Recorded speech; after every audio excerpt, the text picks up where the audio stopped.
कुछ common oxidation process हैं जो हमें बेसिकली ध्यान रखना है। जैसे HCl को कभी भी तुम ऑक्सीडाइज करोगे, ये कहां पे जाएगा? Cl2, HBr, Br2, HI, I2, NH3, N2, I-। ध्यान रखो, एसिडिक मीडियम में कहां पे ऑक्सीडाइज होके जाता है? I2। बेसिक मीडियम में कहां पे ऑक्सीडाइज होके जाता है? IO3-। ध्यान रखना, I- in acidic medium goes to I2, in basic medium goes to IO3-। Sulphide oxidises and goes to sulphate. सारे सल्फाइड सल्फेट में ऑक्सीडाइज होंगे एक्सेप्ट H2S। ये एक ऐसा सल्फाइड है जो सिर्फ ऑक्सीडाइज होकर कहां पे जाता है? सल्फर में। ध्यान रखो, all sulphides when oxidised goes to sulphate but H2S goes to sulphur. Clear है? कार्बन, अब देखो एलिमेंट्स को ध्यान रखो, कार्बन ऑक्सीडाइज होकर अपनी हाईएस्ट ऑक्सीडेशन स्टेट का ऑक्साइड CO2, फॉस्फोरस ऑक्सीडाइज होकर अपने हाईएस्ट ऑक्सीडेशन स्टेट का ऑक्साइड, देखो P के हाईएस्ट ऑक्सीडेशन स्टेट क्या है? +5, तो हाईएस्ट ऑक्सीडेशन स्टेट का ऑक्साइड P4O10। अब ध्यान रखो, इसमें ये एक ड्राई कंडीशंस में P4O10, एक्वस कंडीशन में ध्यान दो, अगर P4O10 में पानी मिला दोगे तो उसका क्या बना देगा? Oxy acid. क्लियर है? +5 में ऑक्सी एसिड क्या होता है? H3PO4। Carbon both dry as well as aqueous क्या देगा? CO2। ऐसा क्यों होता है? क्योंकि जब मैं H2CO3 का तुमने बनाया, देखो अगर मैं एक्वस में बोलूं कि CO2 का H2 मारोगे तो क्या बनेगा? H2CO3। लेकिन हमने पढ़ रखा है कि H2CO3 अनस्टेबल होता है, तुरंत किसमें टूट जाता है? CO2 में। इसलिए कार्बन चाहे ड्राई हो चाहे एक्वस हो, तुम्हारा क्या बनेगा? CO2। लेकिन फॉस्फोरस ड्राई में तो P4O10, लेकिन एक्वस कंडीशंस में इसका ऑक्सी एसिड क्या बन जाएगा? H3PO4। अब सल्फर का इंपॉर्टेंट ध्यान रखो, सल्फर जब ड्राई कंडीशन में होता है तो ऑक्सीडाइज होके, देखो सल्फर की ऑक्सीडेशन स्टेट हाईएस्ट क्या है? +6, तो इसको SO3 बनाना चाहिए था, लेकिन ये ऑक्सीडाइज होके कहां पे जाता है? SO2। तो इससे हमें एक चीज पता चलती है कि स्टेबिलिटी की अगर बात की जाए तो स्टेबिलिटी तुम्हारा SO2 और SO3 में ज्यादा किसकी आती है? SO2 की। क्लियर है कि नहीं? क्लियर है? समझ में आया? क्लियर है? तो when sulphur is oxidised in presence of dry condition, तब SO3 फॉर्म नहीं होगा, तुम्हारा क्या फॉर्म होगा? SO2, because SO2 is more stable as compare to SO3। लेकिन एक्वस कंडीशन में अब ये H2SO3, क्योंकि SO2 का ऑक्सी एसिड क्या है? +4 में H2SO3, लेकिन एक्वस कंडीशन में ऑक्सीडाइज होकर कहां पे जाता है? H2SO4 में। बिकॉज यहां से हमें पता चलता है कि H2SO4 और H2SO3 में ज्यादा स्टेबल कौन है? H2SO4। ठीक है?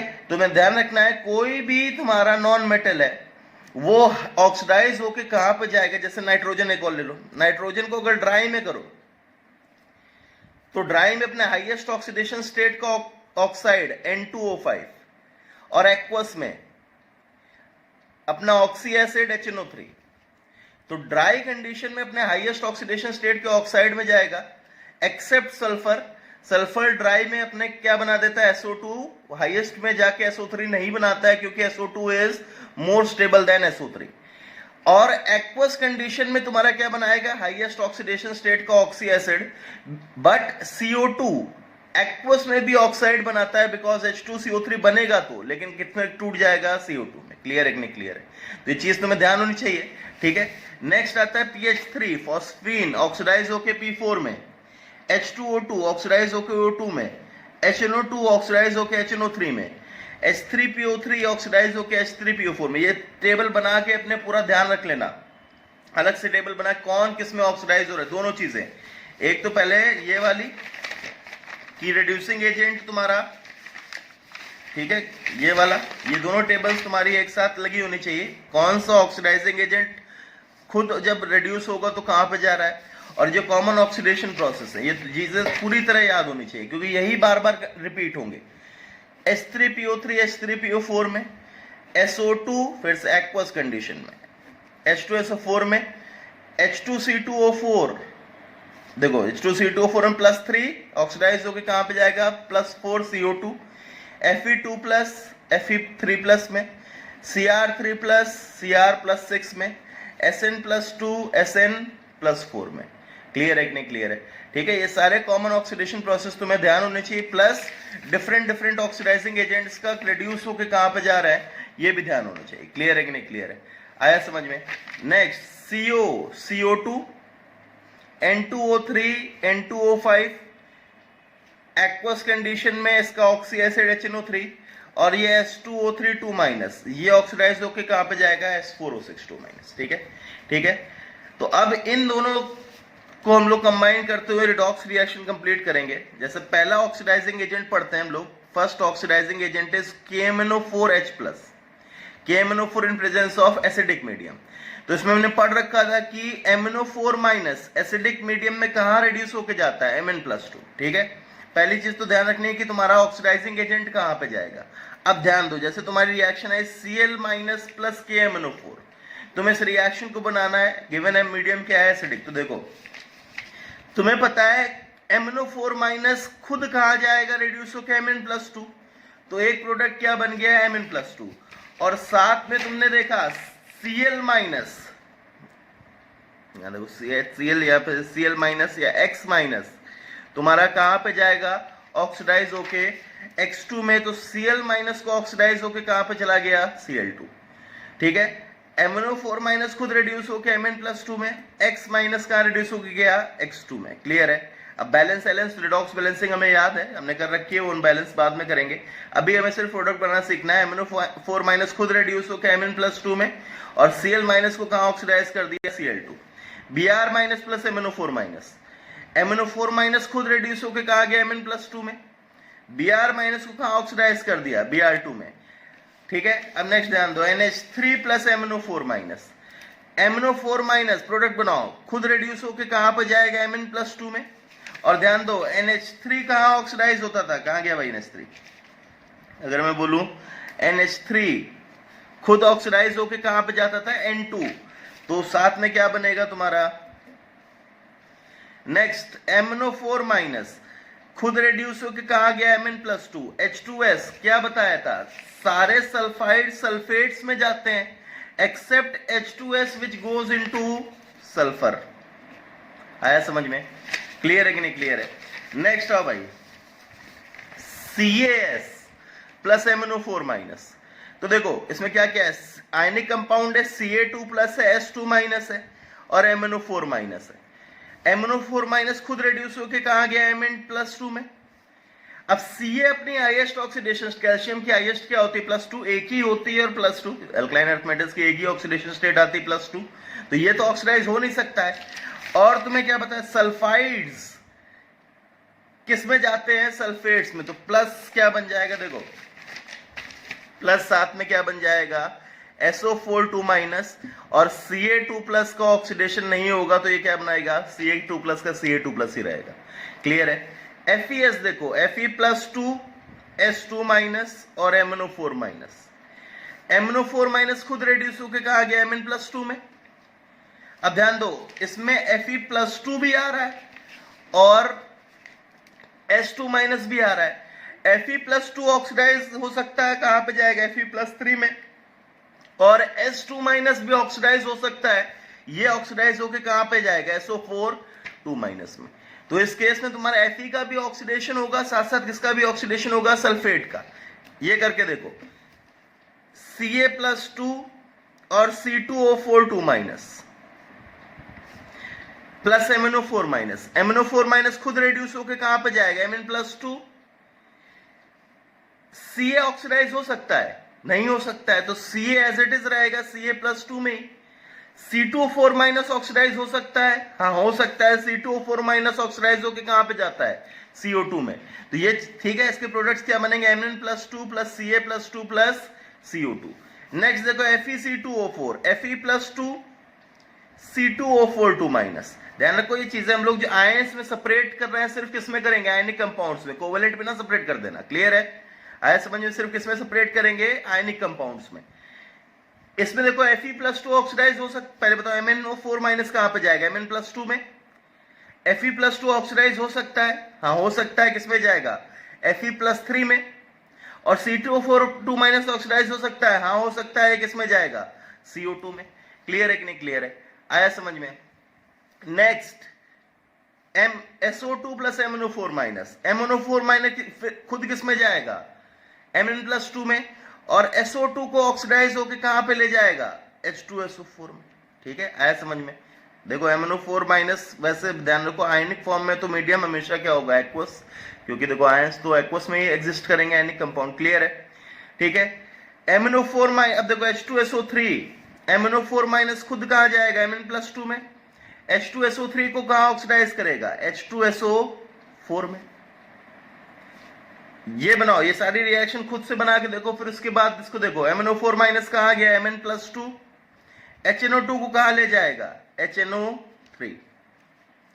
ये ध्यान दो, MnO4 माइनस खुद कहां गया, Mn+2, H2O2 को ऑक्सीडाइज होके कहां पे ले जाएगा, O2, H2O3 2 minus plus MnO4 minus, MnO4 minus खुद कहां गया, Mn+2, और H2O3 2 माइनस को कहां ले जाएगा, S4O6 2 माइनस। क्लियर है कि नहीं क्लियर, आया समझ में रिएक्शन कैसे बनानी है। ठीक है, नेक्स्ट देखो भाई, अगर तुमसे बोला जाए MnO4 minus in presence of basic medium, तो ध्यान रखो MnO4 minus in presence of basic medium किसमें तुम्हारा जाता है, MnO2 में। अब इसमें एक चीज ध्यान रखने बात है, हम लोगों ने MnO4 माइनस की रिएक्शन 3 तरीके से की थी कि अगर एसिडिक मीडियम है तो Mn+2 में जाएगा, बेसिक मीडियम है तो MnO4 2 माइनस में जाएगा, और वीकली बेसिक है तो ये किस में जाएगा, MnO2 में। ठीक है, आया समझ में। एसिडिक मीडियम का इससे जस्ट पहले पढ़ा Mn+2 वाला। अब इन दोनों को ध्यान लो, कभी भी बेसिक मीडियम अगर तुम्हें क्वेश्चन में लिख के आता है तो अनलेस एंड अनटिल मेंशन नहीं है, क्लियर है, अनलेस एंड अनटिल मेंशन नहीं है तो हमेशा तुम उसको क्या मानोगे, वीकली बेसिक मीडियम, और प्रोडक्ट क्या बनाओगे, MnO2। क्योंकि हम लोग KMnO4 को पानी में जब डिसॉल्व करते हैं तो हमेशा उसका कंसेंट्रेशन कम रखा जाता है, because it is a very good oxidising agent. Clear है, अगर तुम्हें स्ट्रांगली बेसिक मेंशन्ड है तब तो तुम MnO4 2 माइनस बनाओगे, लेकिन अगर सिर्फ बेसिक मीडियम मेंशन्ड है तो उस केस में तुम्हें जो प्रोडक्ट बनाना है वो हमेशा क्या बनाना है, MnO2, तुम उसको क्या मानते हो चलोगे, वीकली बेसिक मीडियम। तो सिर्फ KMnO4OH माइनस अगर ऐसे मेंशन रहता है, मोस्ट ऑफ द टाइम्स ऐसे ही मेंशन रहेगा, तो तुम्हें क्या मानना है कि it is a weekly basic, MnO4 minus खुद रिड्यूस होकर कहां पर जाएगा, MnO2 में। क्लियर है, अब ध्यान दो, I minus plus MnO4 minus, MnO4 minus खुद किस में जाएगा, MnO2, I minus basic medium में, देखो तुम्हें बताया था I माइनस एसिडिक मीडियम में किस में जाता है, I2 में, लेकिन बेसिक मीडियम में ऑक्सीडाइज होके कहां पे आता है, IO3 माइनस। क्लियर है, ठीक है। H2S प्लस MnO4 माइनस खुद कहां गया, MnO2 में, H2S एक ऐसा सल्फाइड जो कहां पे ऑक्सीडाइज होके जाता है, सल्फर में।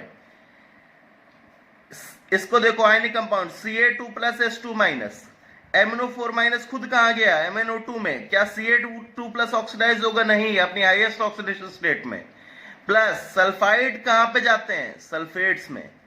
क्लियर है, H2O3 2 minus plus MnO4 minus, MnO4 minus खुद कहां गया, MnO2 में। अब ये इंपॉर्टेंट रिएक्शन, इसको ध्यान रखना, in presence of MnO4 minus in basic medium, सब में नहीं, सिर्फ MnO4 minus in basic medium. Normally H2O3 2 minus हमेशा जब भी तुम बनाओगे H2O3 2 माइनस को ऑक्सीडाइज होकर कहां पे ले जाओगे, S4O6 2 माइनस में। लेकिन MnO4 माइनस बेसिक मीडियम में इसको कहां पे ऑक्सीडाइज होकर ले जाता है, SO4 2 माइनस। ये अलग से तुम्हें, ठीक है, इसके लिए ध्यान रखना है। ठीक है, H2O3 2 minus in presence of MnO4 minus in basic medium, acidic medium में यही कर रहा था, देखो पीछे एक रिएक्शन। ठीक है, MnO4 minus in basic medium H2O3 2 minus को कहां पे ले जाता है, SO4 2 माइनस। जनरली ये सिर्फ कहां पे जाएगा, S4O6 2 माइनस। क्लियर है, आया समझ में। नेक्स्ट ध्यान दो, K2Cr2O7H प्लस, देखो ऑक्सीडाइजिंग, ये खुद कहां पे जा रहा है, Cr3 प्लस में। Cr2O7 2 माइनस खुद कहां रिड्यूस होकर जाएगा, Cr3 प्लस। अब मुझे बनाना है, देखो Fe2 plus plus Cr2O7 2 minus खुद कहां पे गया, Cr+3 में। Fe+2 को कहां पे ऑक्सीडाइज कर देगा, Fe+3 में। NO2 माइनस, देखो भाई खुद कहां गया, Cr+3 में, इसको कहां ऑक्सीडाइज कर देगा, HNO3 या फिर मैं, ठीक है, NO3 माइनस। Cr2O7 2 माइनस खुद कहां गया है, Cr3 प्लस में, इसको कहां ऑक्सीडाइज कर देगा, ठीक है, H2SO4 या SO4 हाइड्रोजन बाद में बैलेंस हो जाएंगे। क्लियर है कि नहीं? क्लियर है। H2O3 2- प्लस Cr2O7 2- खुद कहां पे गया? Cr प्लस 3 में। H2O3 2- को कहां पे ऑक्सीडाइज करेगा? S4O6 2-। I- plus I2 medium सब में एसिडिक है, देखो मीडियम सब में एसिडिक है। Cr2O7 2- खुद कहां गया? Cr प्लस 3 में। I- एसिडिक मीडियम में कहां पे ऑक्सीडाइज होके जाता है? I2। ये ध्यान दो, Cr2O7 2- खुद कहां गया? Cr प्लस 3 में। Fe को कहा? ये तो हम लोग कर रखा है। चलो एक और एग्जांपल ले लो। अगर मान लो FeS है, FeS इज Fe plus 2S2-। Fe plus 2 oxidise होगा, हाँ होगा, किस में जाएगा? Fe प्लस 3 में। S2- ऑक्सीडाइज होगा, हाँ होगा, किस में जाएगा? SO4 2-। क्लियर है कि नहीं? क्लियर है। आया समझ में? ठीक है, तो इस बेसिस पे तुम्हें डिफरेंट प्रोडक्ट्स बनाने हैं। क्लियर है?